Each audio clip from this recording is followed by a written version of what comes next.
Be seated, please.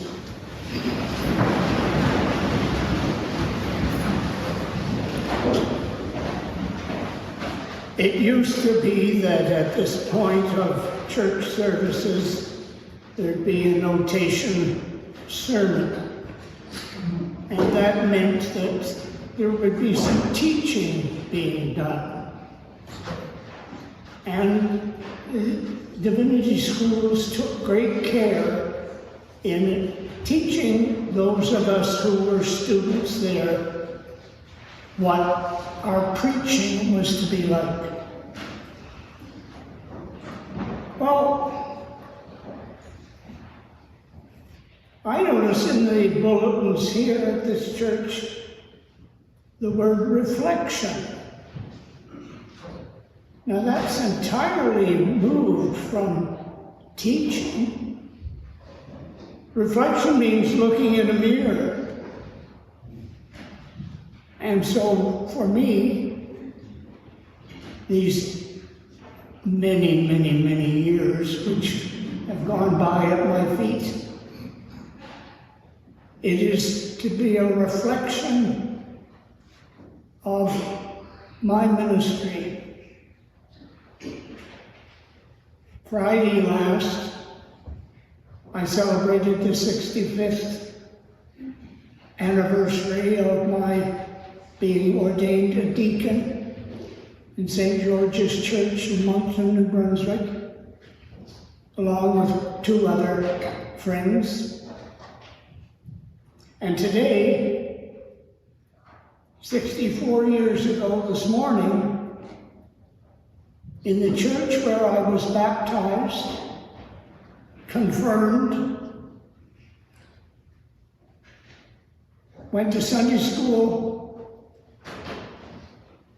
sang in the choir, learned to play the pipe organ. St. Luke's, Woodstock, New Brunswick.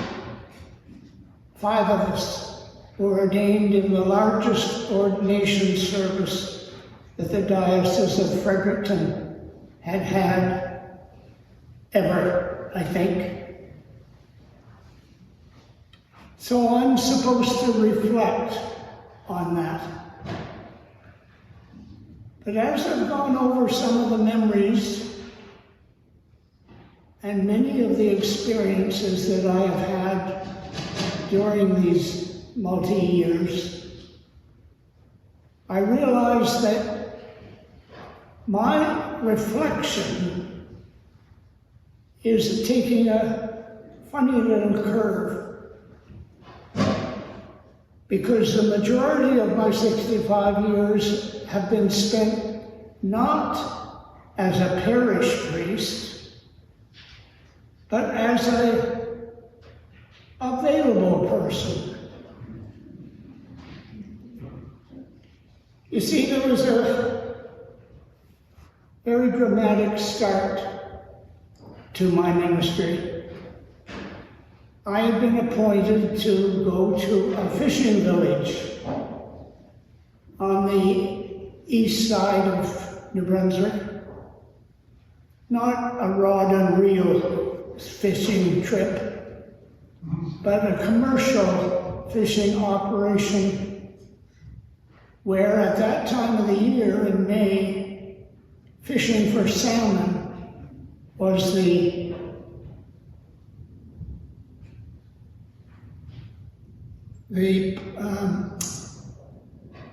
occupation of the fishing community. I'll give you a little bit of a background. The fishing procedure there at the time was that the fishing boats, which are only 25 or 28 feet long, would be in at the dock during the day, and then late afternoon, the fishermen would tie their nets, all wound up together in a ball, to the front of the boat, and they would set off for drifting.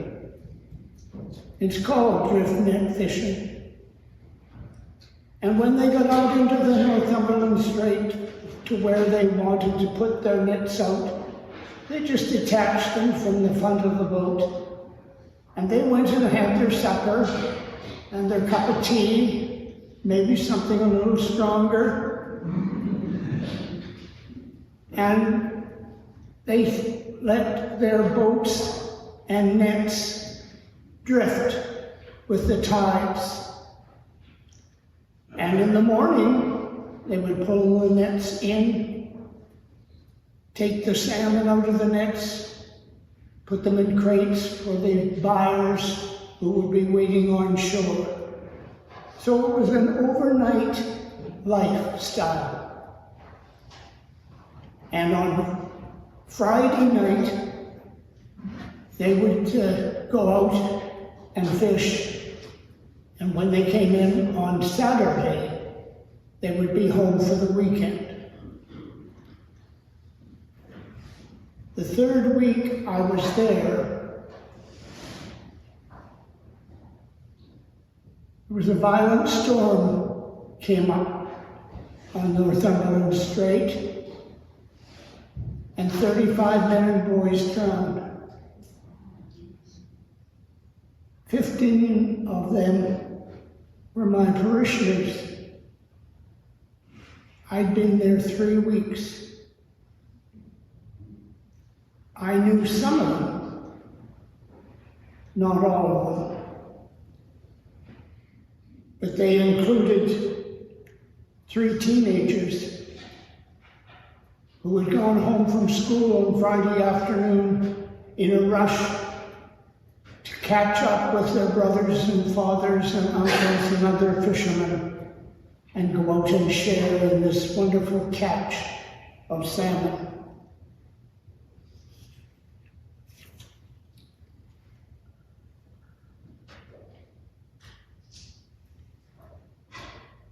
I got a phone call that wasn't my number.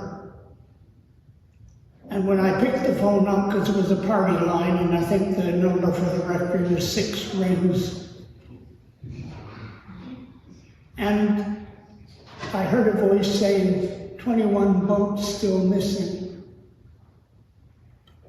So I went to the local store, which was the meeting place for all community events, and confirmed that yes, 2 or 3 boats with the corpses of some of the fishermen had already landed, and many others were out still scouring the waters looking for victims. As I said, I had been solely 3 weeks there. So I went out driving from door to door, trying to find the homes of the 15 men. And by 10 o'clock that night, I had visited each and every home where a fisherman had been lost.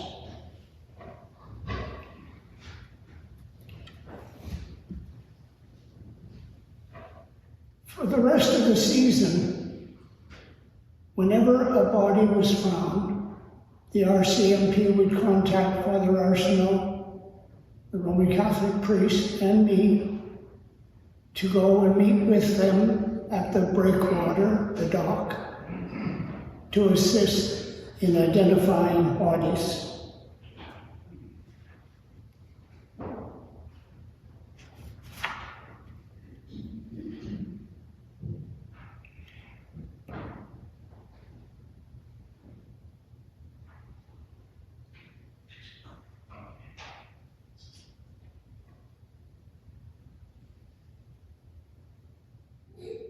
I found out afterwards that God had let me be used by Him to bring comfort and concern to the families of those men and boys. And during the 2.5 months that this was going on, there was only one sort of bright light in it. When we took the widows and the mothers and the sisters and the children and took them to where Queen Elizabeth and Prince Philip were leaving New Brunswick, and Her Majesty and His Royal Highness visited with those people for over an hour on a wharf on the side of the Northumberland Strait, and gave those people something to think about and talk about that wasn't a disaster.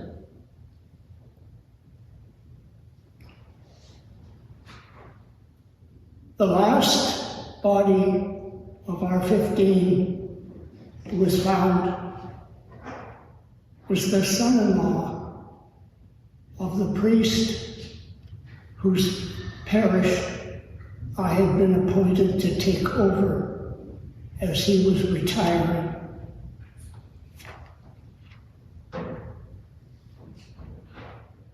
That was my introduction to parish life and to the life of a priest. Certainly different from what I had imagined it would be, and different from anybody else that I know who experienced it also.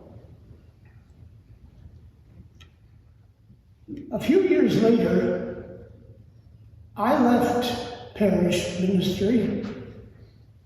I became a probation officer, and I was in northwestern Ontario, where the people of the Grassy Narrows Reserve were fighting to have the water cleaned up from the dumpings of a pulp mill. 3 nights ago, I heard the chief of the Grassy Narrows Reserve still asking why the federal government hasn't cleaned up their water.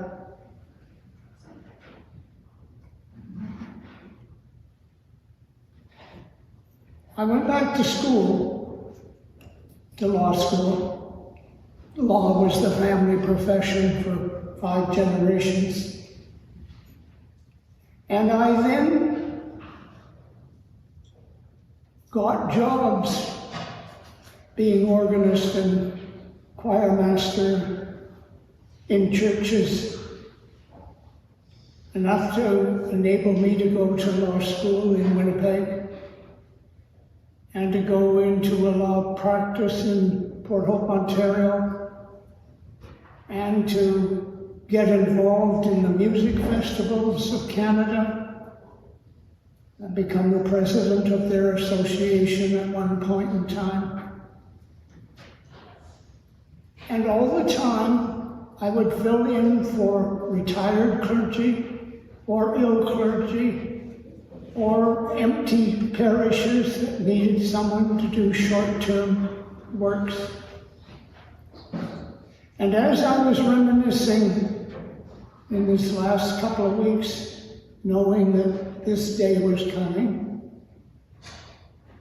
I realized that I hadn't ever really intended or wanted to be a parish priest.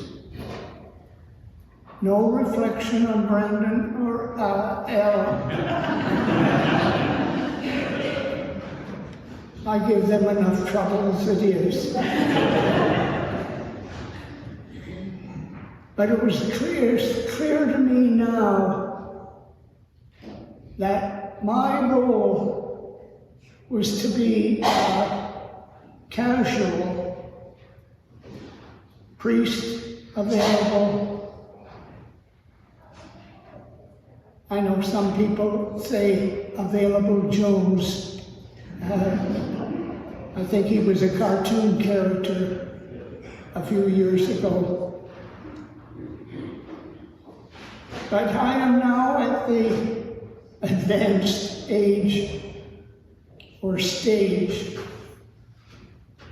that I can look back and say that, God willing, I may be able to do some more for the church, which I love, and the people of this Christ Church, whom I also love.